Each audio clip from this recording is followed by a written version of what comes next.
Hey guys, today I want to talk about how to stand out in your auditions. Every moment is a teachable moment. So let's talk about when we are auditioning and we want to make sure that our audition stands out. Well, one of the very first things that you can do is make sure that your voice stands out melodically, because we all have a particular sound to our voice and there's not a whole lot we can do about that particular technicality of our sound. We can vocally place it differently, but what I want you to do is I want you to create that copy, create that story with a melody that is not expected. A lot of times from a very young age, we have been reading out loud. And typically when that happens, we read along a very predictable melody. And it's kind of a fun little test because I'll use this test with my students. I'll say, here's the melody that I hear in my head. And I will guarantee you that it's just about the same melody that you're hearing in your head. And the reason why is because when we sound out our words from left to right, we don't necessarily put a point of view that is in the context of the story. And so it's very predictable. And so, for example, a word like beautiful day, we might sound out the word beautiful with an emotion that sounds just beautiful,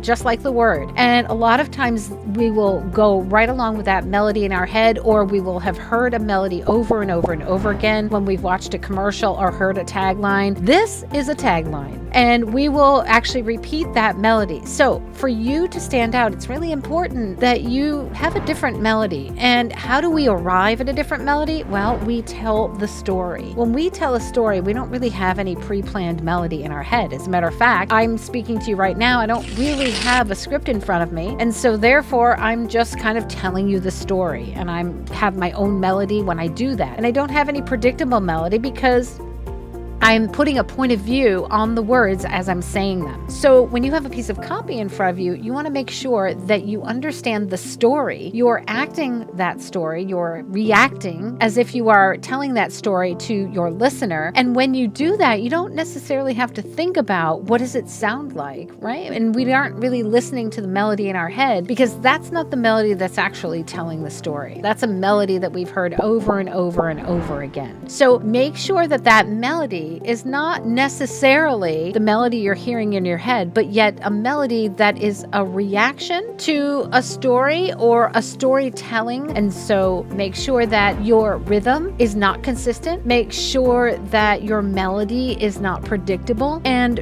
really give time in between the lines for the story to unfold and to give it some space to breathe. Now, that doesn't mean to leave 5 seconds in between your sentences, but just give it time to breathe as if you're reacting and telling the story as you go. And if you do that, that will make your audition stand out. And then later on, depending on what the director wants you to do, you can already have showcased that you are the actor telling the story, and they'll be able to direct you to whatever melody or whatever storyline that works for them. For more performance tips, make sure to check out my videos here. Thanks so much for watching, guys. I'll see you next time.